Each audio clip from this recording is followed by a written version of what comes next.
The city's ombudsman says Toronto Community Housing is not protecting the human rights of tenants. We're joined now by Kwame Addo, who released a new report today after an investigation following a number of complaints from tenants. Now, Kwame, tell me a little bit more about what you were hearing from these tenants and why you felt a full investigation was necessary.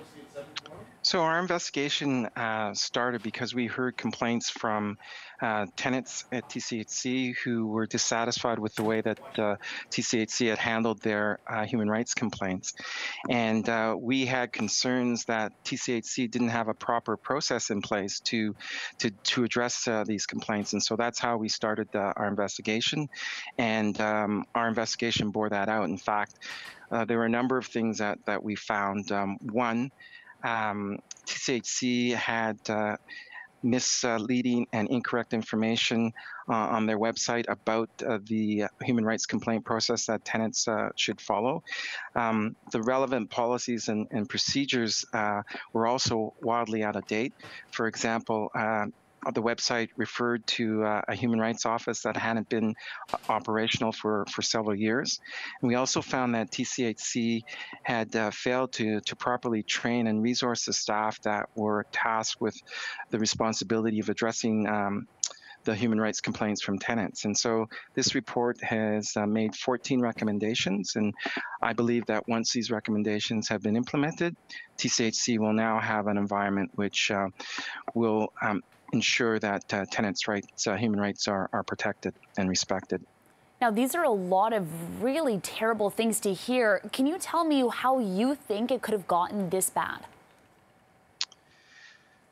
It's a good question. I believe that the TCHC's inaction really indicated or suggests that they didn't prioritize the needs of its tenants, and that is something that is really kind of shocking.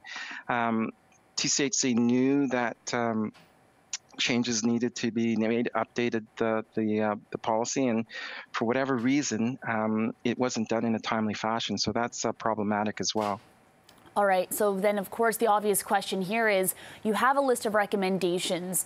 How is TCHC responding to your findings, and how are you going to make sure that something like this doesn't happen again, that they actually follow through with your recommendations? TCHC has accepted our findings and has agreed to implement our recommendations. And, you know, our job doesn't end with the completion of our investigation. Our job is to ensure that the city, or the TCHC in this case, implements the recommendations that we've asked them to do. And so we will continue to monitor the implementation of those recommendations. TCHC is scheduled to report back to us in September with an update on the implementation, and we will continue to monitor the recommendation implementations quarterly until we're satisfied that the recommendations have been completed to our satisfaction. Really quickly here, Kwame, before I let you go, could you walk us through a few of those bigger recommendations, and is there an apology in the works as well? So I think that a couple of the really important recommendations is, one, that TCHC train its staff in human rights on human rights policy.